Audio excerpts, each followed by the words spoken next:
I believe that this so-called wit from Mr. Chukwudi is a misplaced priority. In his wit, misplaced priority. So many things that if you read it, I don't think it's directed to me. This is not a rate for me. Yeah. And this rate will not last. Who is it meant will for? not last a day. We will scrutinize all that the 15 for the judge companies. to determine, right? We will scrutinize the business deal that all he the spoke about, companies. that he lost money, because we will scrutinize his credibility and the credibility of that business. The one who says he wants to put up a farm, we will scrutinize that. We will scrutinize he says he wants to put up a mortuary. Hey, mortuary, Nigerian man putting up a mortuary. Hey, hey, mortuary. Yes, he wants to put up a mortuary. He wants to put up a, what do you call it? Funeral home. My goddess. Dr. Hassan Ayariga, after the court sermons from the IGBO King, Dr. Chukwudi Ihenatu, has spoken for the first time. Now, this is his first public appearance after he appeared on TikTok. Now, this one, he spoke on CTV on the Frontline show with KwekuAfrica, combining forces. Now, according to him, he's made some great revelations and now openly accepted that, in fact, he got the sermons. But the sermons, he doesn't think it was meant for him.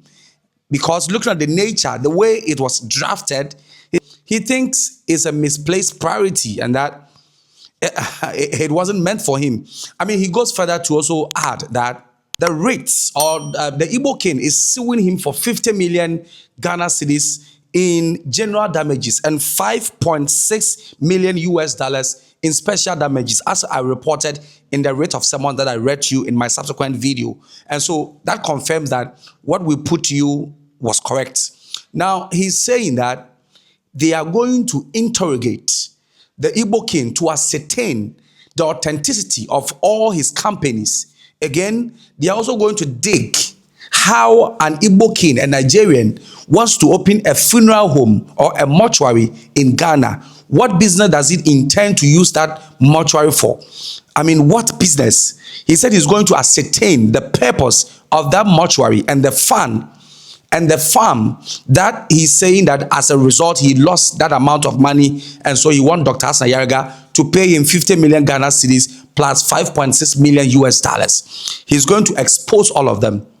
Friday afternoon, I was there when I got a call. My son called me and said that there was a gentleman and then he wanted to deliver a letter to me. I said, you hand over the phone to the gentleman. So I listened to the gentleman said he was a bailiff. Bailiff from where?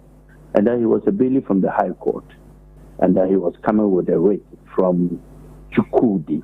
Hey. I said, who is Chukwudi? He said, it's called Chukwudi. I said, whoa. Wait for me.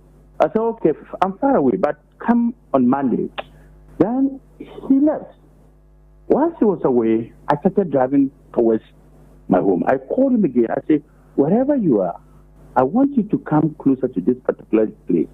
I will meet you there and pick up the so-called writ. So we drove together, we came, we met him, and then I took the writ from him. Laughable when I read the writ. Wow. Scam when I read the writ. 419 when I read the writ. Ignorance when I read the writ. I don't think that writ is meant for me. Basically, when we go to court, we'll know whether it's mine or it's not mine. Exactly. I will not give you the synopsis of the writ. And why I say I don't think that writ is meant for me. If it is meant for me, we will have to digest what this writ is all about. Good one. Now, because for me,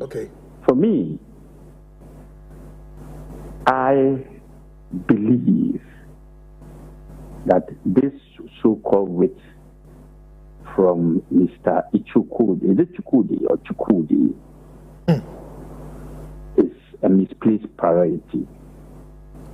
He shot himself right direct in the foot. In his writ, he said so many things that if you read it, I don't think it's directed to me.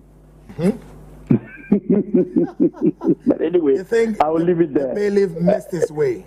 kind of. Maybe I think the lawyer missed his words. And this is not a writ meant for me. But in any case, it is addressed to me. So we'll deal with it when we get to court. Yeah. And this writ will not last in court. It will not last a day. That I can promise you. It will not last a day. But then it will go beyond me. And now we'll now turn the writ for him. Because he's exposed himself so much in the writ that now the writ is going to be on him. He spoke about his businesses. Already these businesses are questionable. Now my lawyers I shouldn't be giving them so much information for them to know what exactly I'm so. Because if I give them the information, they'll go and back up. Then they are also armed. But then we will scrutinize all the 15 companies. We will scrutinize the business deal that he spoke about, that he lost money, because we will still scrutinize his credibility and the credibility of that business. The one who says he wants to put up a farm, we will scrutinize that. We will scrutinize, he says he wants to put up a mortuary. Hey, mortuary, Nigerian man putting up a mortuary. Hey, why, Yahoo! Hey, mortuary. Yahoo!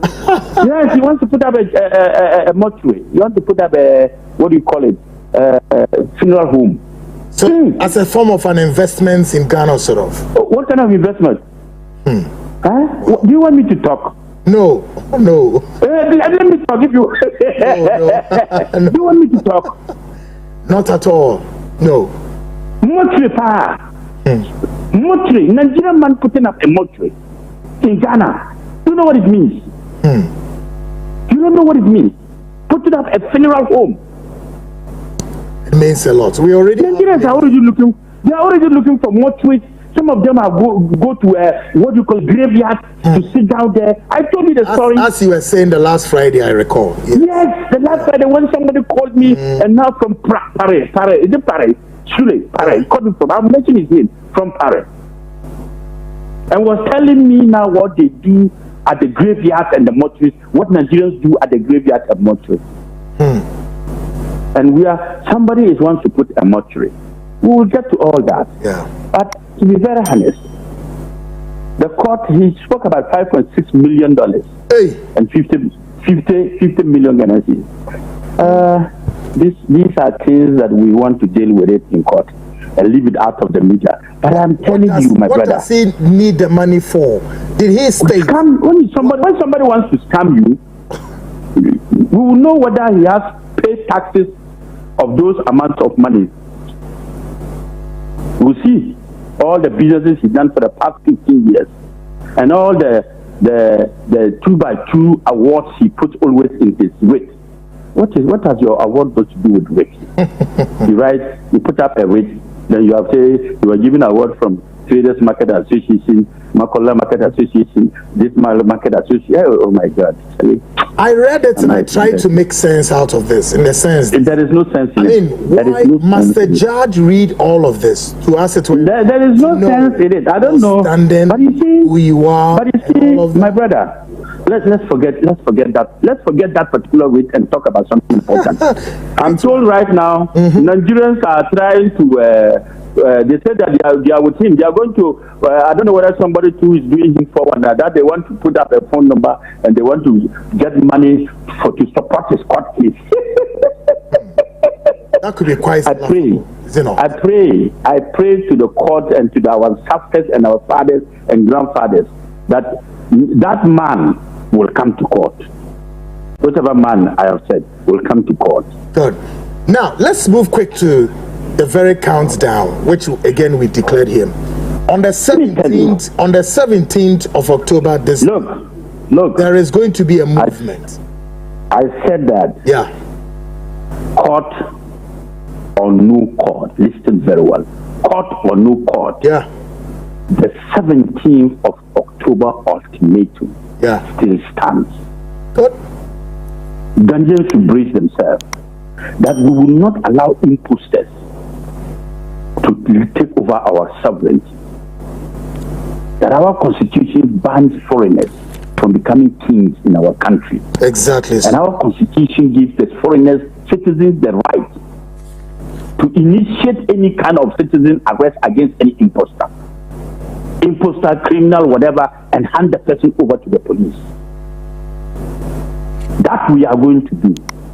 And nobody can stop us. Whether Nigerians want, they should go to Ghana and do it. Whatever they want to do, they should go and do. Look, I am calling on Ghanaians. If they are in Nigeria, they should all come back to Ghana. I don't know what Ghanaians are doing in Nigeria. I really don't understand. We say, leave our country. You don't want to leave our country. Is it by force? Say that again. I mean, what is difficult about this English language? You're not a Ghanaian. You are causing national security threat. We say, leave our country. You've made yourself a self-acclaimed king, which by law doesn't exist. We are asking you to leave. We've given you ultimatum leave. You don't want to leave, then you will see our Dr. Ayariga further added that on the 17th of October, as arranged, there was going to be a citizen arrest. Now, around it's no longer Nigerian must go or Igbo must go, but it is Chukwudi must go, because Chukwudi is the one causing problems, not all Nigerians or not all Igbos. And so that senior fish will be taken out and the rest of the fish will be allowed to swim. He further said that if you are a Nigerian in Ghana and you are being forced to do anything against your will, or if you are being chastised, or if you are being used for any dubious job out of your will by the so-called IGBO King, call their hotline that they will come to your rescue. What do you make of the whole explanation and the whole thing that he said? Leave your comment in the comment section.